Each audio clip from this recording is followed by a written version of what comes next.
முக்கிய செய்தி: சிதம்பரம் தில்லை கோவிந்தராஜர் கோவில் கொடிமரத்தை மாற்ற எதிர்ப்பு தெரிவித்த வழக்கில் நீதிமன்ற உத்தரவை மீறக்கூடாது என்று தெரிவிக்கப்பட்டுள்ளது.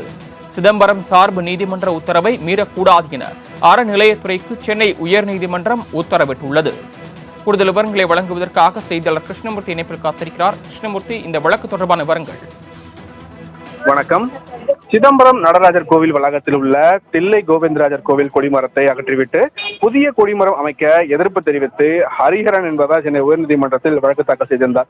கடந்த முறை இந்த வழக்கு தலைமை நீதிபதி ஸ்ரீராம் மற்றும் நீதிபதி செந்தில்குமார் ராமமூர்த்தி அடங்கிய அமர்வில் விசாரணைக்கு வந்தபோது அறநிலைத்துறை தரப்பில் பிரம்மோற்சவம் நடத்துவது தொடர்பான வழக்கு வேறொரு அமர்வில் விசாரணையில் உள்ளதால் தற்போதைக்கு பிரம்மோற்சவம் நடத்தப்பட மாட்டாது என்றும் கொடிமரம் சேதமடைந்துள்ளதால் புதிய கொடிமரம் மட்டுமே அமைக்கப்படும் என்று தெரிவிக்கப்பட்டிருந்தது.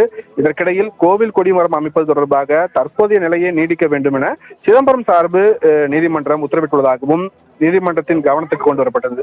இதையடுத்து பிரம்மோற்சவம் நடத்தப்படாது என்பதை மனுவாக தாக்கல் செய்ய அறநிலைத்துறைக்கு தலைமை நீதிபதி அமர்வு உத்தரவிட்டிருந்தது. இந்த வழக்கு இன்று மீண்டும் விசாரணைக்கு வந்தபோது அறநிலை தரப்பில் மனு தாக்கல் செய்யப்பட்டது. அதில் பிரம்மோற்சவம் நடத்தப்பட மாட்டாது என ஏதும் தெரிவிக்கப்படவில்லை என குறிப்பிட்ட நீதிபதிகள் கொடிமர விவகாரம் தொடர்பாக சிதம்பரம் சார்பு நீதிமன்றம் பிறப்பித்த உத்தரவை மீறக்கூடாது என உத்தரவிட்டு இந்த வழக்கையும் முடித்து வைத்திருக்கிறார்கள். சரவணன், தாங்கள் வழங்கிய தகவல்களுக்கு நன்றி ஹரிகிருஷ்ணன்.